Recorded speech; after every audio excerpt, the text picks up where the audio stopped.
went on to phylum, class,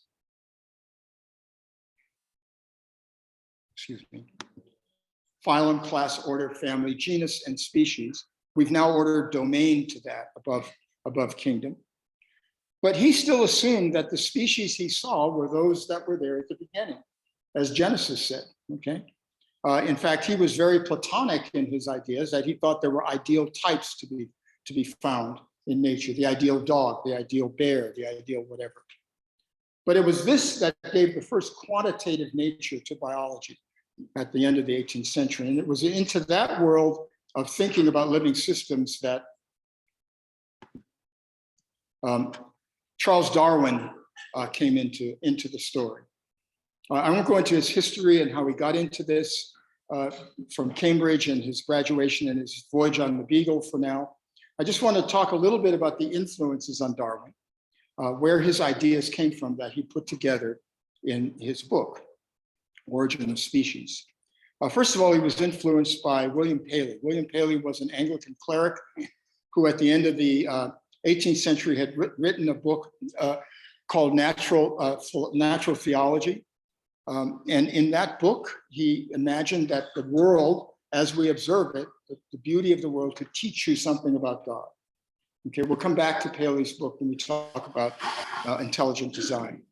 His own grandfather was a great influence, Erasmus Darwin, who came up with ideas about evolution in his book, Zoonomia, that he wrote. And Darwin actually wrote a biography of his grandfather later in his life. Then a major influence was Charles Lyell, the great geologist of Victorian England, who was the first to realize that the geological age of the Earth was in millions of years, not in thousands of years, as many thought. Jean-Baptiste Lamarck, the French biologist, had already come up with a system of evolution before Charles wrote his book. And Charles took his entire book to counter Lamarck's theory, to say step by step why he thought Lamarck was wrong. We'll see in a moment that he had to actually fall back on Lamarck to help his own arguments. And finally, Thomas Malthus, another Anglican cleric, who wrote a piece about the relative growth of populations versus the growth of resources, realizing that population growth would be limited by the paucity of resources. And that became a critical component of the Darwinian model. And so his bold hypothesis was that everything we see in the living world descended from a common ancestor by a process he called natural selection, which he posited in contrast to artificial selection, which is what agriculturalists do when they select for animals of a certain type or plants of a certain type. He said, just as agriculturalists do that, so nature does it. The best fit will be on in the next generation due to this selection. He didn't understand variation and modification, although he knew it happened. And he did want to think about deep time. He even posited extinctions. You can see on the top here a figure that was in his notes when he was working at Downhouse in Kent. And below that is the only figure that's actually in Origin of Species. And it shows lineages. And as you can see, there's some arrows that end. So he even posited extinctions in the biological record. 6 editions were published eventually, all of them edited by Darwin. The features of the model were characterized, I think, best by John Maynard Smith in the late 90s, when he said, these are the things that define the model. Populations of entities that are units of evolution have 3 properties. They multiply. 1 can give rise to 2 or more. They vary. Not all the entities are alike. And they have heredity, meaning that like usually begets like during multiplication. The difference between those entities will influence the likelihood of surviving and reproducing. That is, it will influence their fitness, and therefore the population will change over time, which is what evolution means, change over time, in the presence of selective forces. The entities that come to possess traits will then come to possess traits that increase their fitness.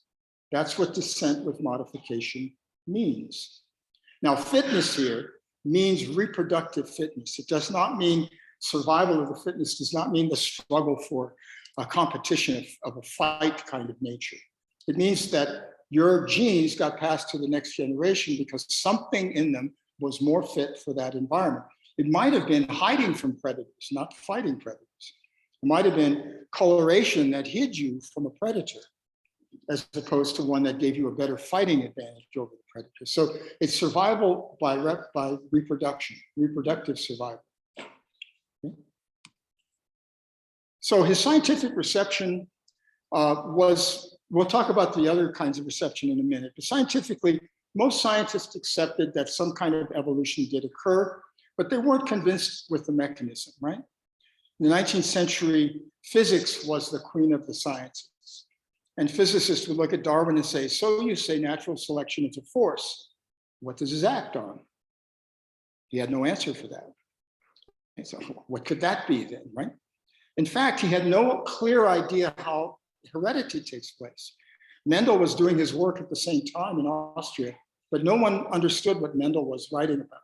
And he wasn't rediscovered until the 20th century. Had Darwin known that, he would have pinned what this is about. But when he was critiqued on this, because the general notion of inheritance in the 19th century was blending. The characteristics of the parents are blended into the offspring, right? When he was critiqued on the fact that any adaptation would have been blended out in subsequent generations, Flynn Jenkin, an engineer in London, wrote this in the Times in a critique of his book.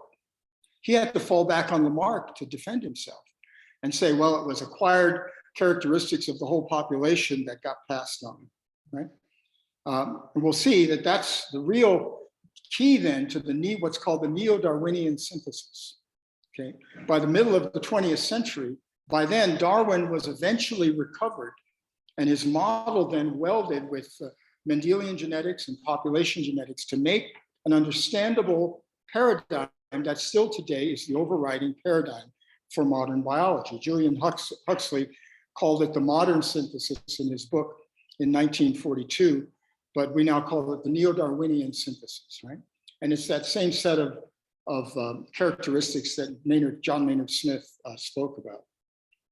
Now, this more simplistic version was in place with modifications that we'll talk about by some names in the field, but the evidence always was a variety of kinds of sources. First of all, the geological record, right, was there. The fossil record and the layers and strata of the earth that we witness. But then as we got more sophisticated and molecular biology took hold, we had both protein and DNA data to look at that made us realize about the way in which these lineages took place and the diversions from them. So as you can see in this one, down over here on the right, the phylogenetic trees we can make from DNA and protein data. And then there are these lineages that we can define over time where we see where various things have diverged as they went on. So all of these molecular data, phylogenetic data and the like have supported this model over time. Now, I call it a model because that's what we do in science. We build models that we can test. Okay, we call it a theory of evolution. Why? Because there's only one example, unlike gravity, which is a law we know is true everywhere in the known universe, right? We can call that a law, but this is only a one-off as far as we know. Until we find another example of it, we'll call it a theory. Okay, but it doesn't mean it's not without supporting data. Now, the theory has been modified in many, many different ways over time. Most recently, something called the extended evolutionary synthesis, which really dramatically changes the way evolutionary biologists are starting to think about how this works. Now, not everybody in evolution, I think, buys into this mode of thinking, but it is characterized by what I'll call systems thinking, where evolutionary change is not completely random, is in fact guided in some ways by other kinds of forces.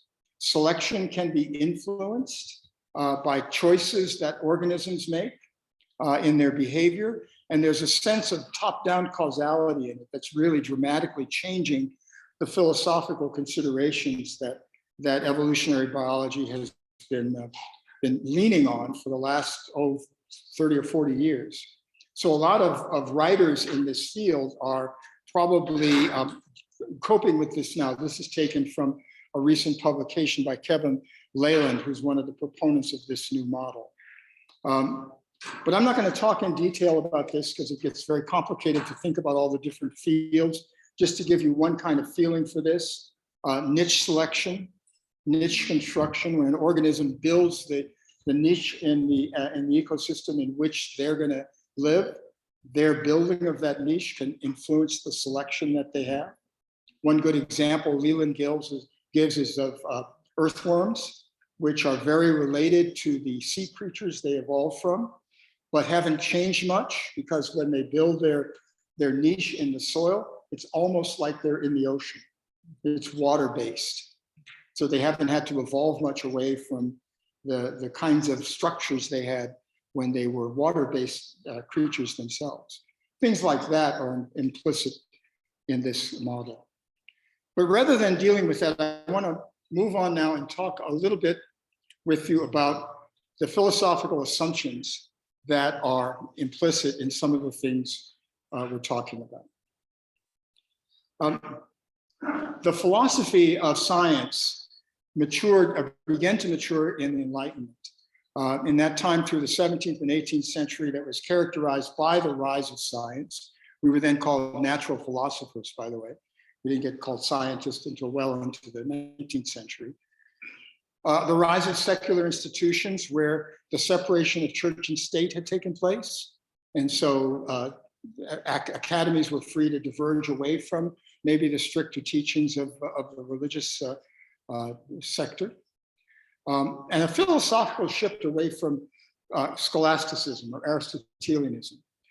People like Descartes and John Locke began to think in terms of reductionism, of mechanical philosophy, of thinking about things, especially living things, as parts in a machine, okay? Sort of a quantitative approach to the world. Reductionism is that method by which I, as a biochemist, like to study the world. I take things apart.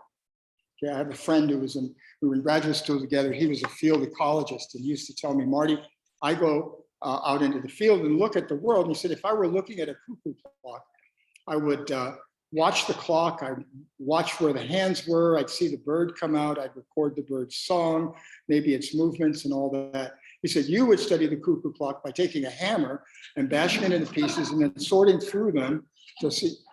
That's what I do. I bash things with a hammer. But that's a method. That's a method. If I start to think that the world, as I know it, is only understood by that method, that the only valid knowledge is reductionist knowledge, the sum of the parts, then I've made a philosophical choice, an epistemic choice. I'm doing epistemology. If I go a step further and think that's all there is to know, now I'm becoming an ontological reductionist. Those are both philosophical choices. They're not dictated by the science. Science, the method, dictates me taking it apart, but it doesn't dictate me thinking that's the only thing to know about a bird or a plant. That philosophical decision is called materialism. And that became the predominant vein in philosophy of science by the beginning of the 20th century. And so it's within that philosophical setting that Darwin's model, especially as the neo-Darwinian synthesis, takes hold. So we have the modern evolutionary materialists like Richard Dawkins, Daniel Dennett, E.O. Wilson, and others who very much think in that vein. That in other words, the only thing to know is the pieces. All there is the material part. And as a result, Dawkins argues that the universe is purposeless, is impersonal, that evolution is a random, that these mutations are totally random process, right? In fact, this materialist view of the universe is so stark that Jack Howlett at Georgetown has called it cosmic pessimism. I love that phrase, cosmic pessimism. Now, that kind of viewpoint is part of the reason for the fallout that we think science and theology eventually had in the Darwinian model, in the various ways in which the model was envisioned and talked about from the very beginning. Now, it wasn't the science of Darwin that was at issue, as I'll try to convince you by the end when we talk about theistic evolution. It's not the science piece. It was the philosophical and social overlays on the science that came to insult the mentality of believers, especially in Victorian England. So two people who were the first reactors to Darwin's model were Herbert Spencer and Francis Galton. Spencer was one of the great thinkers of the Victorian age. He had written his own evolutionary theory before Darwin, but he's the one that came up with things like laissez-faire capitalism and, more importantly, social Darwinism. His idea was that if that's the way the world works, if that's the way living things work, where only the strong survive, only the best fit survive, then let's let those who are less fit just die off. He didn't see the need for social institutions to help the poor or help the infirm, right? He was the one that came up with the phrase survival of the fittest, actually, that Darwin incorporated into his book in the 3rd edition. Francis Galton was Darwin's cousin, a very polydidact, an explorer. He's the one that invented regular fingerprinting, not DNA fingerprinting. He brought it into the use as a forensic tool. And he coined the word eugenics. In his book, Hereditary Genius, he argued that if my cousin is right, and that's the way the world works by selective pressure, then let's see to it that only the best of us reproduce. Okay, so we'll encourage the reproduction of those among us who are most fit. The negative side of it is discouraging the reproduction of those who we deem unfit. Okay, and in Galton's book, he had a scale of who were the highest in the human population. And the highest level of evolutionary attainment was the British male. The British male. Only one higher, and that would have been the ancient Greeks for him. They were maybe a step higher, but the British male. So we had that coming out. And again, Christian communities reacted against this. They didn't see this. They saw us all as children of the same God, right? None of this social Darwinism and eugenics for them. And in fact, eugenics, of course, got its worst name after Hitler got a hold of it. Hitler went to jail. He took a couple of books. One of them was Hereditary Genius that he read in jail, which led him to think, aha, okay, I know how to fix this problem. Okay, and that, even though in this country we had a lot of eugenics supporters like Kellogg and Teddy Roosevelt and Henry Ford and others, there were fitter family contests at county fairs and all.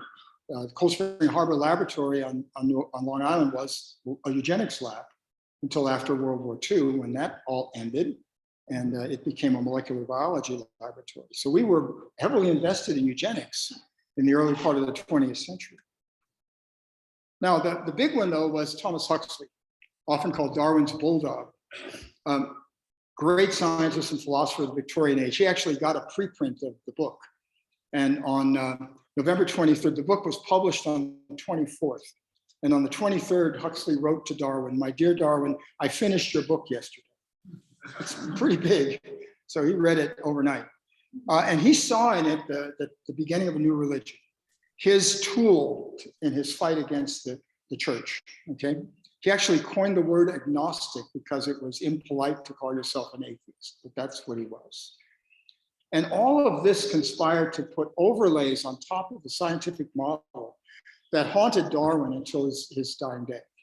He, in fact, in the third or fourth edition of the book, he took pains to get religious figures to read the book and see if there was anything he said in it that was in conflict with what they thought. And they wrote no. And so he listed their names in the book, sort of like an external review panel, if you will. And still, it haunted him in terms of the reaction to these layers put over the model.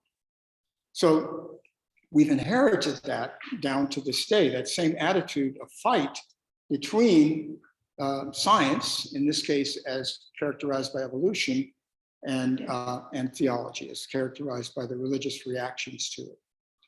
Now, scientific creationism was the first big reaction, where people wanted to say that, well, no, creation happened exactly as it said in Genesis. Okay, and we can prove it. We just have to read Genesis. It comes out of fundamentalism, but it wasn't a part of fundamentalism originally. B.B. Warfield, one of the people who wrote the 5 fundamentals, which were the Presbyterian Church's reaction to kind of the liberalism within Christianity. It was a set of pamphlets that of the 5 things you had to believe to be a Presbyterian. None of them was anti-evolution. B.B. Warfield, in fact, used Darwinian evolution in his homilies quite frequently. So, but creationism sort of came out of modern fundamentalism as a kind of derivative of it. And it was proposed to be taught in schools, of course, as books like Scientific Creationism, which was penned early on. And in 1968, it went as far as the Supreme Court, and the Supreme Court said, no, it's religion, not science. And more importantly, science said, no, this isn't something to be taught in science because it's a belief system, not a scientific model, and therefore it's not subject to falsification.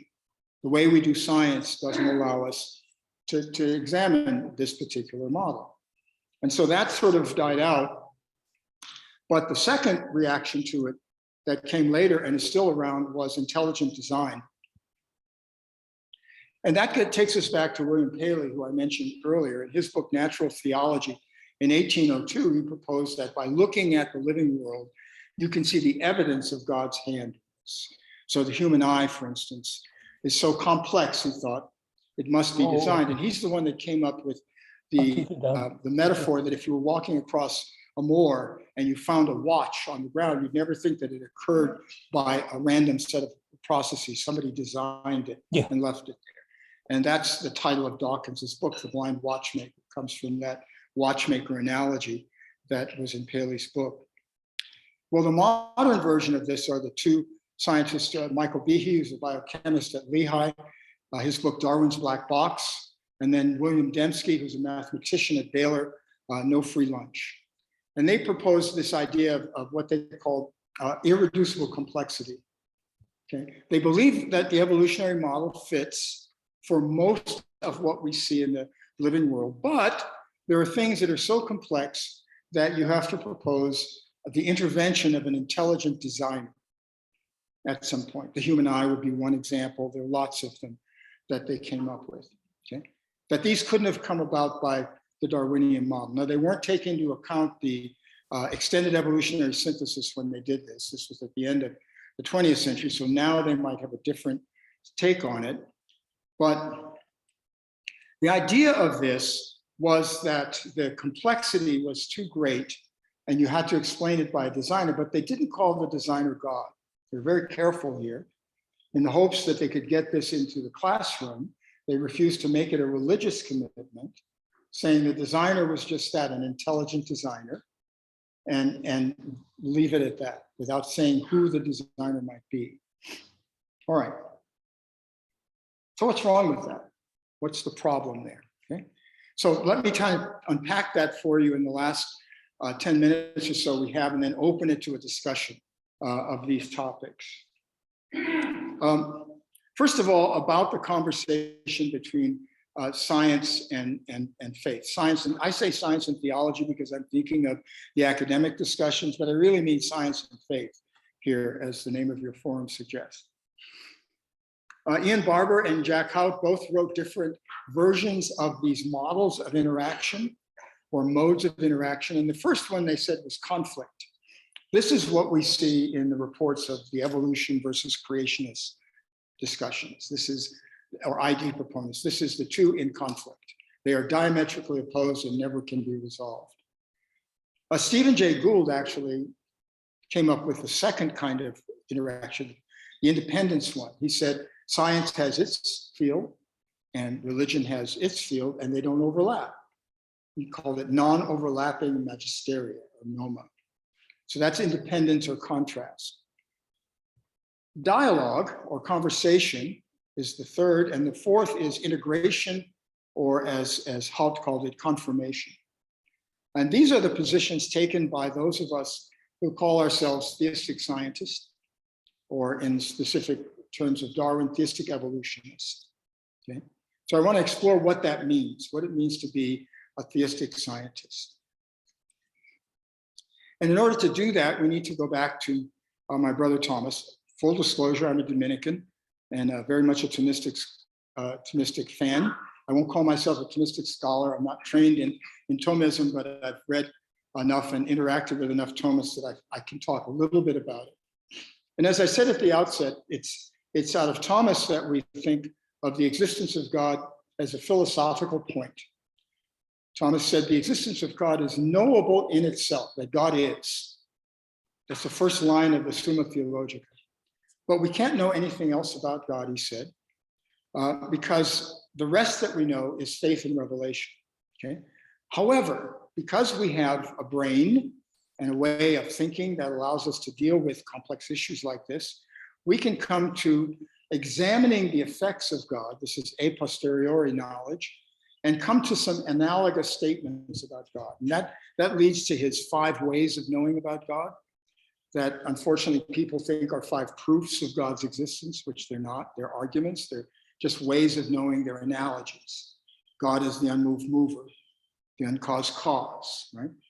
All of those statements that Thomas made, he said, we can know those kinds of things about God, but they're not really exactly true specifically of God. There's some analogy to God, but they're nothing we know from reason. God has 2 kinds of action in creation theology. Creation from nothing, ex nihilo in Latin, and continuing creation or conservation. Creation from nothing means bringing into existence from nothing, literally. That concept doesn't exist actually in the Bible. There's no real biblical reference to it. It doesn't come into the discussion in Christianity until about the 2nd century, when it was used as an argument against Gnosticism. The Gnostics believed, in part of their structure, that the world as we know it, the physical world, was created by an evil being, and God had nothing to do with the natural world.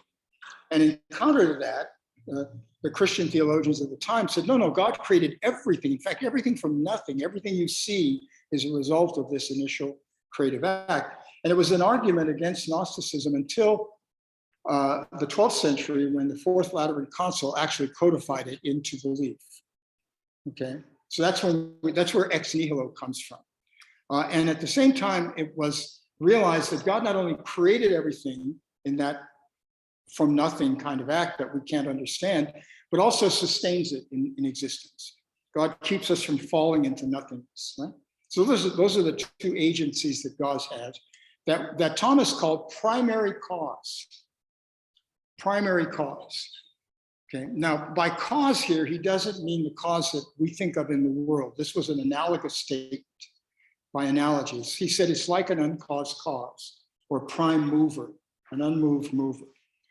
God is like a cause that's primary, but can't actually be a cause in the world.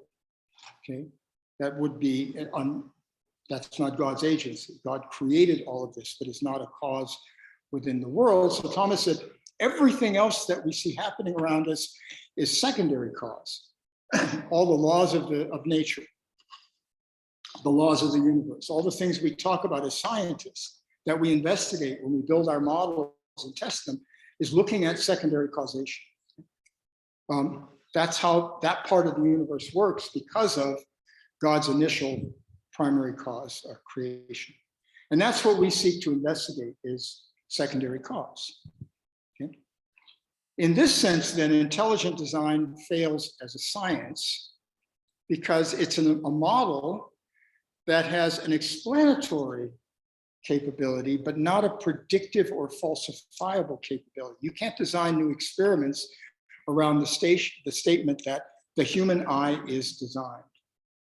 You can't design an experiment to test that. So you can't test it or falsify it, which is what we do with our models. But mainly, in my view, ID confuses primary and secondary causation. Dembski calls the kinds of causes in the world natural causes, by which he means secondary cause. And then in his book, he calls them intelligent causes. And I asked him at a meeting once, what does that mean, intelligent cause? Do you mean primary cause? And he wouldn't answer the question, okay? He didn't want to go there because he knew what I was saying. because now you're saying something that's not philosophically correct, okay? You're asking for intelligent causes to be primary cause, which they can't be. So ID looks for purpose in nature. Science, by definition, doesn't do this. We don't look for purpose in nature, okay? We don't find that. We don't try to find that, I should say. So one other statement about creation that I want to bring to your attention in terms of evolution is the idea of this creative event, this ex nihilo by definition, versus what it says in Genesis. Ex nihilo means that singular act of bringing into existence from nothing. In Genesis, it says, let the earth bring forth, especially with respect to the plants and animals, okay? Creatures are not created from nothing. They're formed from existing matter. That's what it says in Genesis. Let the earth bring forth animals, let the earth bring forth plants, right? So God's work in this case, Thomas calls distinction, the work of distinction, okay? And it's allowing the earth to transform. Now, I can argue that Darwin's book is exactly in tune with Genesis. It differs only in a couple of details, like how long it took. Not days, but millions of years, okay? That's a difference, a difference without a meaning, though. It's really distinction. We're talking about evolution, about transformation of matter from simpler to more complex, right? So that's the work of Genesis that we see, is this matter of distinction, using the law-like behavior of the universe, the secondary causes. So we'll come to that, I'm sure, in discussion. So let me kind of conclude with a definition of theistic evolution, one that Ted Peters and I used in our, in our book.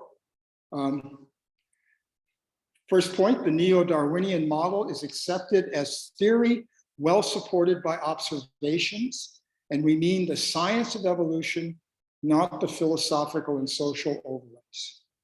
We're talking about the scientific data that results in the model. Okay? Science observes secondary causes in nature, whereas God operates like a primary cause, this Thomistic understanding of causes. Science cannot see purpose in nature. That's our self-defined role with science. We don't look for purpose. But God has a purpose for nature, and that's a theological reflection that I, as a theistic scientist, can have, a theological reflection. Teilhard de Chardin's vision of evolution fit into this perspective that he gave us, from the evolution of the physical universe to the evolution of the biological universe to the evolution of consciousness, all the way up to the omega point. It was a beautiful synthesis of what I'm talking about as a theistic scientist, right? All the way from taking his scientific understanding of the Darwinian model to a religious reflection at the end. That kind of work I class as a real theistic scientific approach to biological evolution. And Ted and I came up with this divine action spectrum, where we tried to, in our book, characterize the different reactions to Darwin and evolution and theology together, from interventionism, which is on the far right, to non-interventionism on the left. And at the far right would be creationists that reject ontological reductionism, rightfully, and on the far right is atheism. Far left is atheism that embraces ontological reductionism. And in between are various spectra. We put ourselves in the broad middle as theistic evolutionists, where we felt that definition fit. And just as an example, some of those in our camp included myself and Ted on the top, Bob Russell, who just retired as the head of Center for Theology and Natural Sciences, a physicist, Jack Hout, who you had here a few years ago, theologian at Georgetown, Ken Miller, cell biologist at Brown, and of course, St. Pope John Paul II, as well as Pope Francis, are theistic evolutionists. And to finish off, let me just give you a quote from St. John Paul II in a letter he wrote to the then director of the Vatican Observatory, George Cohen, in 1988. He said, science can purify religion from error and superstition. Religion can purify science from idolatry and false absolutes. Each can draw the other into a wider world, a world in which both can flourish. Thank you.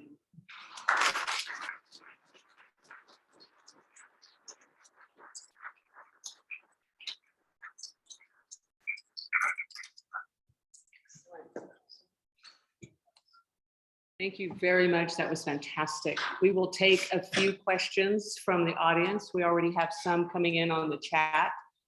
So before you ask your question, please wait for Nancy to bring the microphone over to you, okay?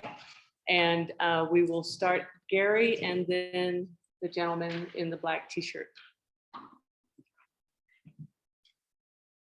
Thank you very much for that excellent presentation. Is my mic on? Yes, it is, Gary.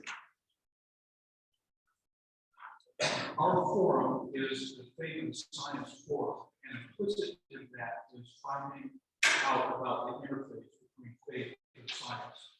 We talked to explore some of that. One of the things that strikes me about the difference between faith and science is that science, in the years leading up to the present, has found the world to be ever increasingly sophisticated, complex, well integrated, and meaningful, down almost infinitely divisible. Religion, on the other hand, has changed very little in the last 1,000 or 2 years, as we see it. And in many ways, it looks cartoonish. If you try to come up to it and peel back the surface, there's nothing really behind it that you can look at, whether with a microscope or a telescope or some other tool of refinement. Can you talk to, well, let me say one other thing. It seems to me that the world might be correlated with God's universe in its meaningfulness and complexity. Can there be a way for us to bring those two together through understanding more about the world?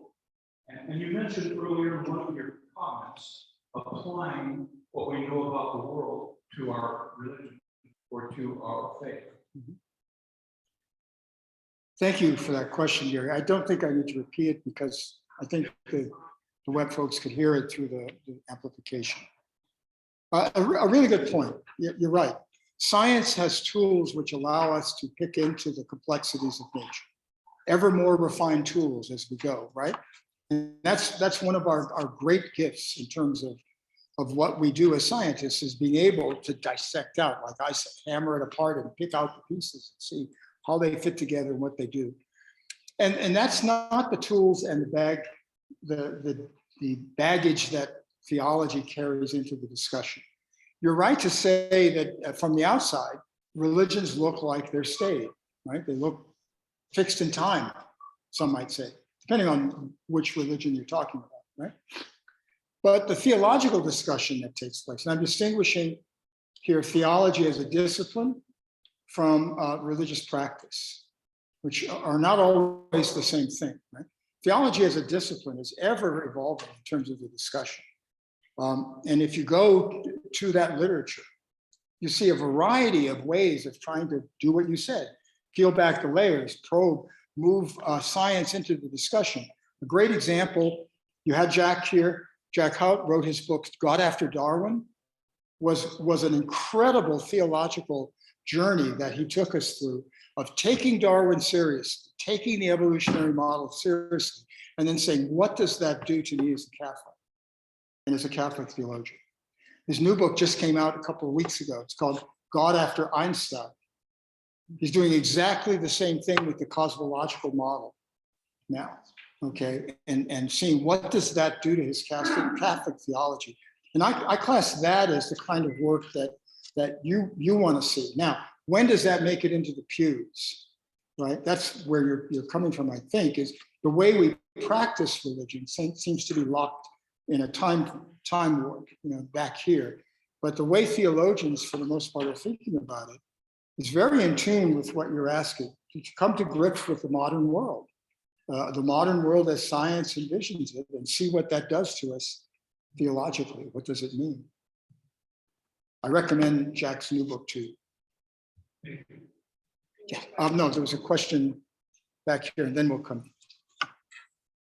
Yeah, thank you for the wonderful talk. I had a quick question, which, what is the fundamental distinction between deism and theistic evolution, or how does it account for the intervention of God in their presence? Right, that's a very good question. Thank you for that. A deist would say that, yes, okay, there was had to be an initial creative event of bringing everything into existence. But after that, God had nothing to do with it. Okay, everything just happened according to the natural laws of the universe. That would be a deist position. It was the position of many of our founding fathers. It was the position of E.O. Wilson. In fact, one of the people I mentioned as a materialist, he was very much a deist in his later writings. Theism, on the other hand, envisions that there is a role for God in creation after the event. The distinctive role I talked about that we see in Genesis, or maybe even a role in our own lives. That kind of interactive role that God plays that we theists believe still exists. That would be the critical distinction.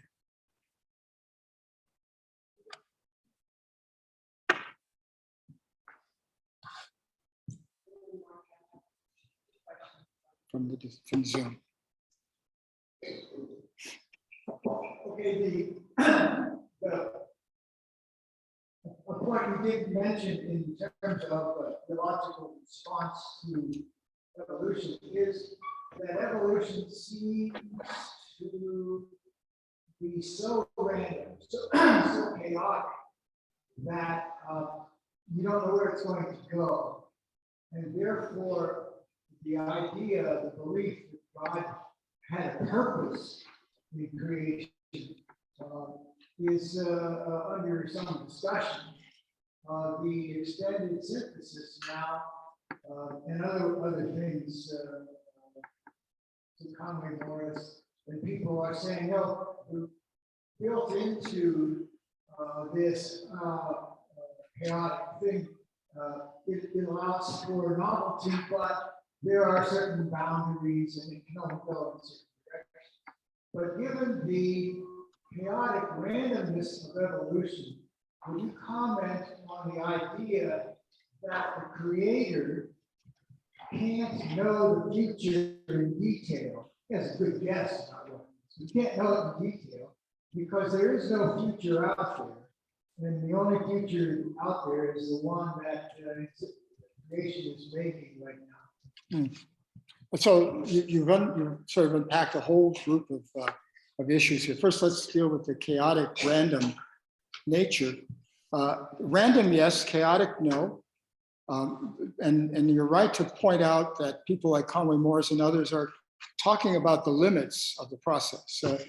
Certainly, Stephen Jay Gould did that when he proposed spandrels as a way of thinking about this. Spandrels are those architectural features that appear in churches with domes with paintings on them, and he argued that those are there for structural reasons, but they become opportunities in the case of cathedrals for artists.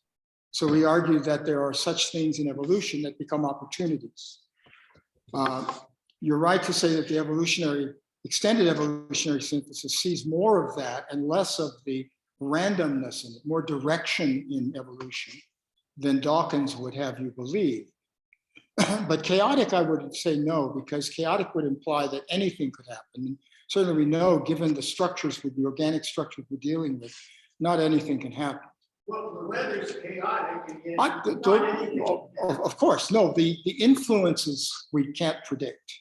And certainly evolution responds to the environmental influences, all of it. But I meant the result of that influence is not chaotic in the sense of what kind of thing can happen. It's very much dictated by the organic nature of life. Given that, though, you're right to think about this as whether or not God can know the future of this, right? And again, I appeal to Thomas's statement that that's an analogous statement to think that God can know something. That's thinking in our terms. Okay, whether God can know the future or not is not an actually reasonable question for me as a Thomistic theologian, because I don't know what God can or can't know about any of us, in terms of actually knowing that. So I could say analogously, God is all-knowing, but what does that mean? I don't know what that means. And you have a good point. Some theologians want to argue that God can't actually know the future. But again, that's an analogous statement. So I'm not sure how to answer that question in terms of evolution. In some sense, I think that God is outside of time, and in the sense of knowing, has a different view of this than we think of, which is within time. I'm not sure if that's an answer to your question, though. Chick, I don't know. I think we'd have to talk about that more. I may have pushed a button or two. I can see it on your face now. Maybe this deserves a beer or two, and we can dig deeper. And then the question from the Zoom. Oh, go ahead. I see your hand raised. I don't see a name, though. I'm sorry.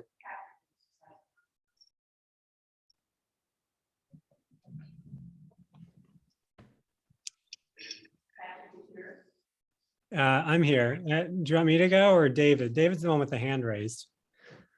I guess I could go and then David. Okay, so I said it's a very nice presentation. I like the fact that you brought in Aquinas.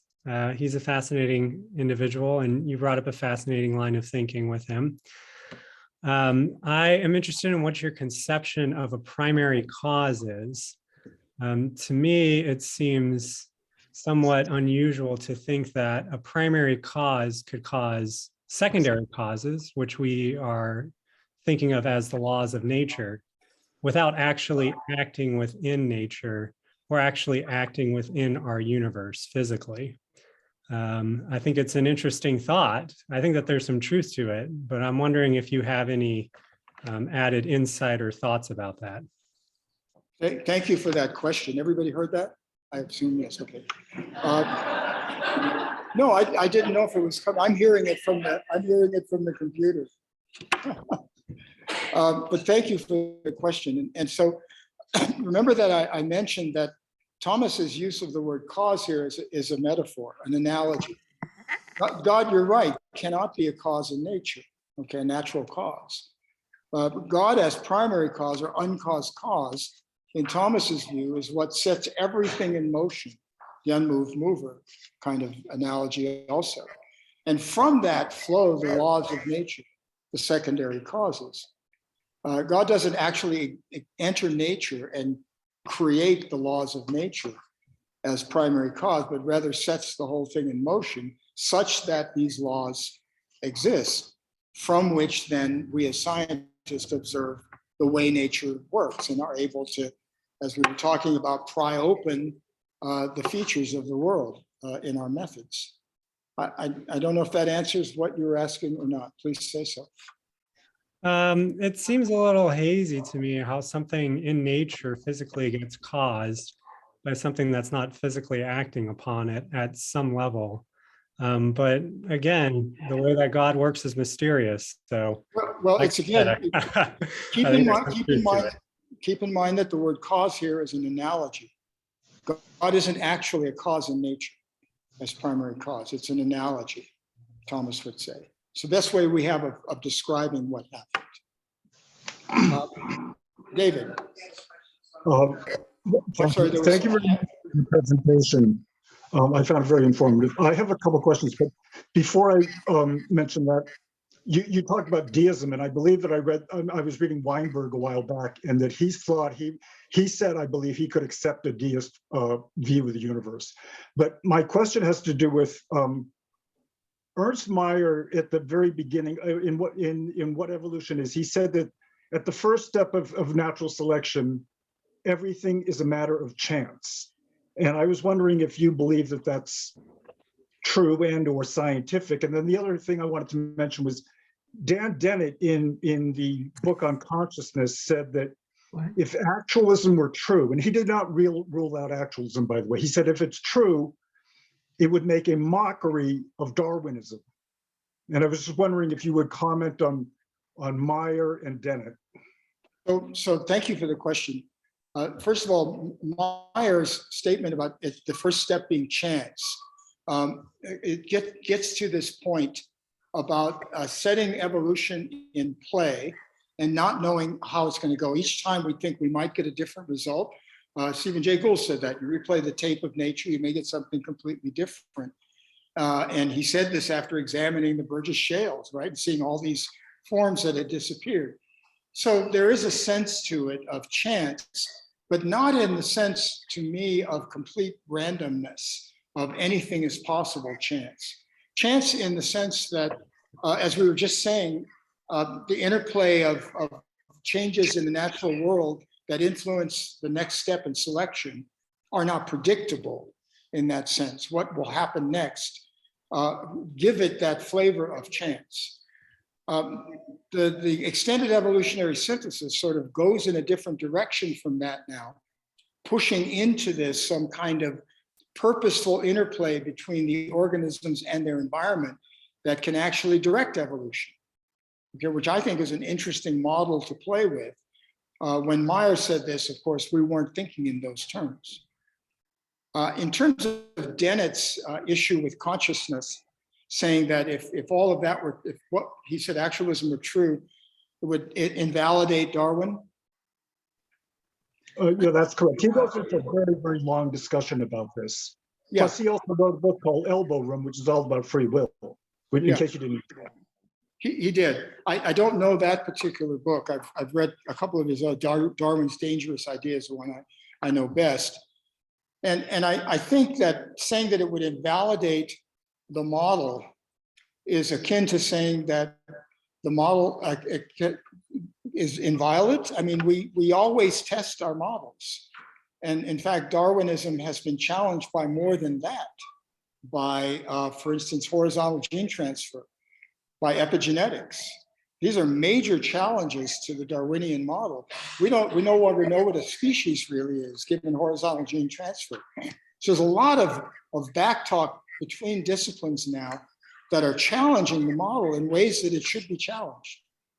So I would disagree with Dennett that there's something inviolate with the model that can't be challenged. One more question. Thank you.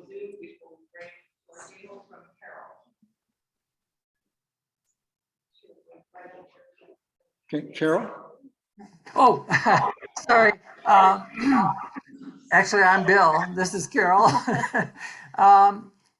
Yeah, the question is, why isn't in Genesis, when it says, let there be light, why isn't that ex nihilo creation? A very good question, thank you. If you read the phrase, what was just before let there be light? What does it say in Genesis? God hovered over the waters, and there was darkness over the waters. The water existed. There wasn't nothing. It's not ex nihilo. The let there be light is a statement to bring light to the darkness that was present over the waters that already existed.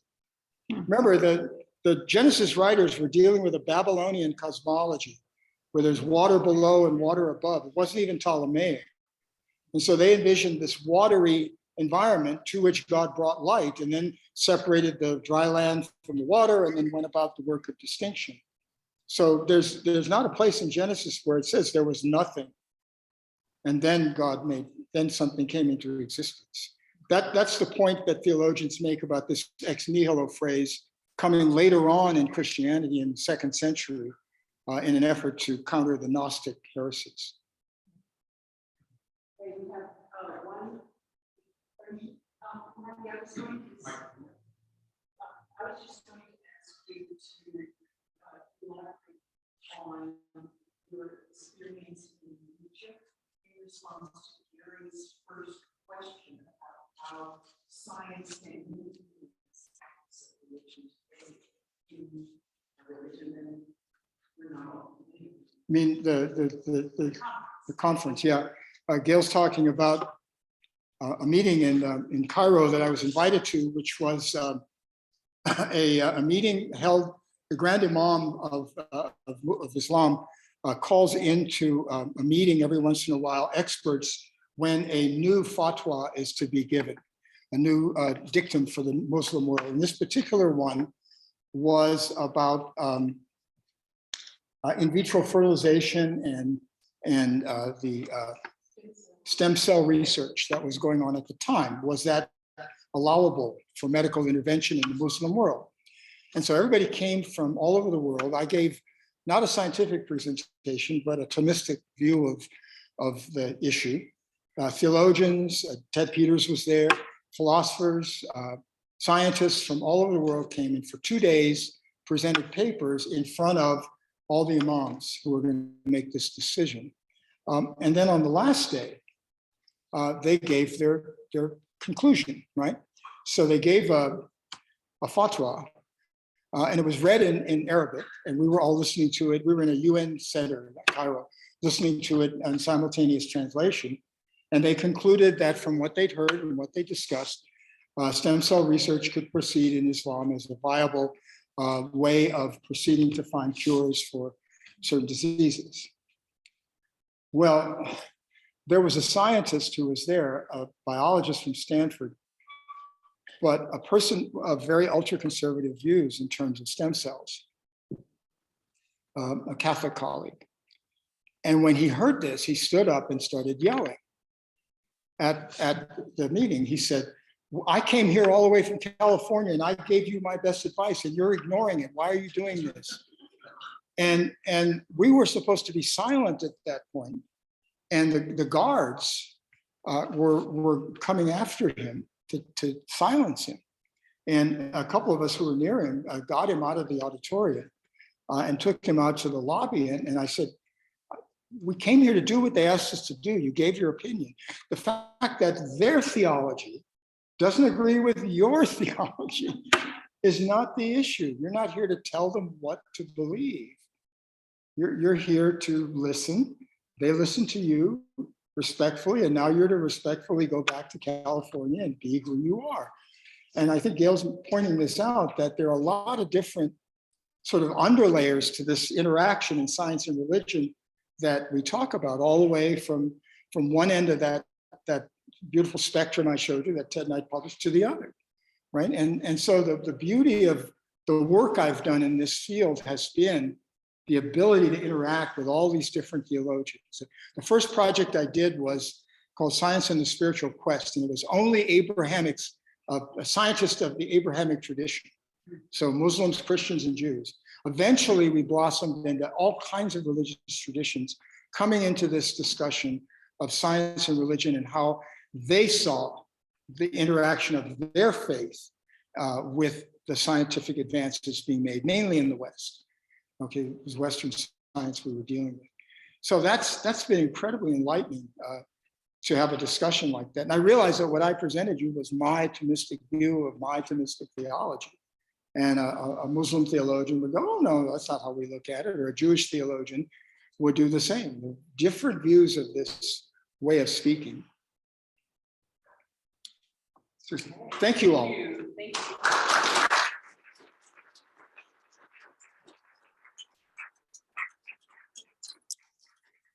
I really want to thank you again, Marty, for really helping us think through some fantastic topics. I'm going to ask a special favor of you, if you don't mind. We're going to break into our table discussion now. The questions are on the tables. If you will start to familiarize yourself with that.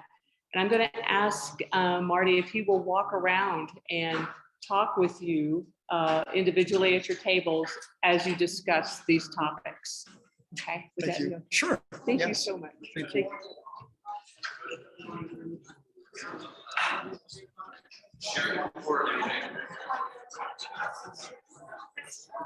So they're hearing his speakers, right? If you turn the volume of his speakers down. So do you want to have a discussion? They are, It's fed in. if I turn in the volume, it only turns the volume of this down. That's what I'm looking at going into this. People are so loud. Is there a way to change what their input would be? You know, his voice is coming from here. It's not coming from the computer. No, it's coming from the computer. Well, When he's talking, So this Susan, if you let me do a breakout room. talks to here, but they're hearing him from here. And so this computer has the mic, and so they are hearing him Right, through this but in mic. terms of when they talk on Zoom and it's broadcasting out, Yeah, is there a way to adjust that volume well, there or here. on the computer? I Yeah. wondered if, Yeah. yeah, that's down, so it comes out more even with what he sounds like speaking. You know, Susan had to come up and turn this down. Yeah. So yeah, so there's a way to adjust it. Yeah. Yeah. Hey, just just for the future, can you guys hear Can me? you hear me? Yeah, Yeah, we can hear you, Susan. Can you hear me? yeah, for the Yes. future, there was less. I cannot feedback. hear you. But if Susan, you would engage the audience in conversation on the questions, that would be fantastic. Okay. And everybody can unmute themselves or raise their hand, and Eric can call on that person's name as long as you guys can hear each other. That's the question. we're not being broadcast now to the room. I can't hear you at all. Let me try to say again. We're not being broadcast to the room. One more time. We're not being broadcast to the room. You were not being Apparently that's broadcast to true. the room. All right. Yeah, I just turned up my speaker the whole way so that I could say something to you guys. Okay, so you have the questions. You guys want to get Yep. started? I'll ask first question. After our discussion of theistic science, how has your understanding of Darwinian evolution changed? Any comments on that?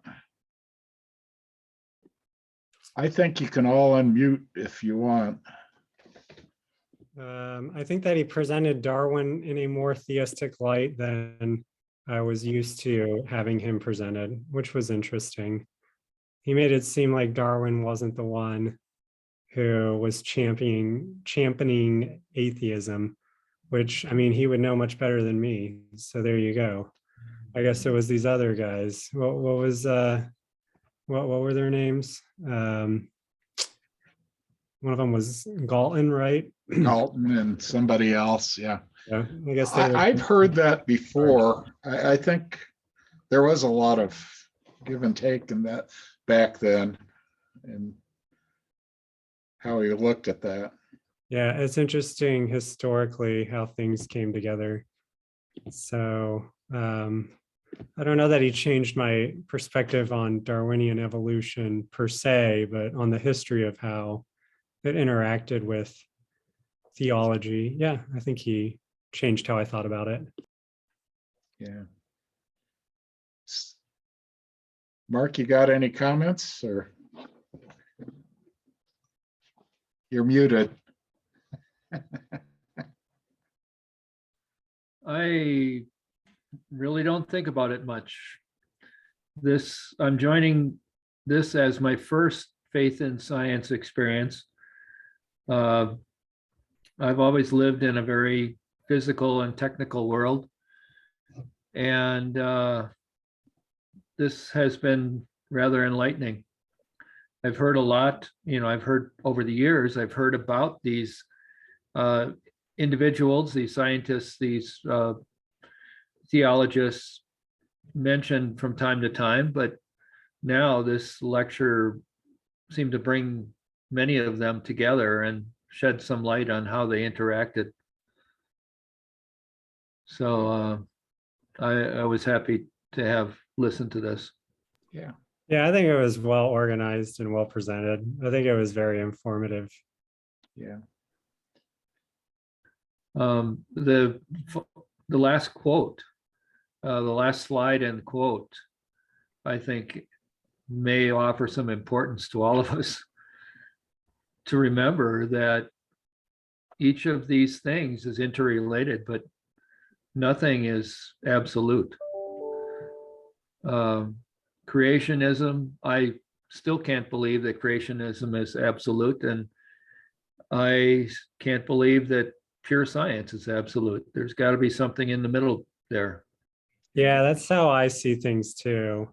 I think one of my critiques of the presentation was that he leaned into only validating truth that came from testable hypotheses or from hypotheses that can be falsifiable.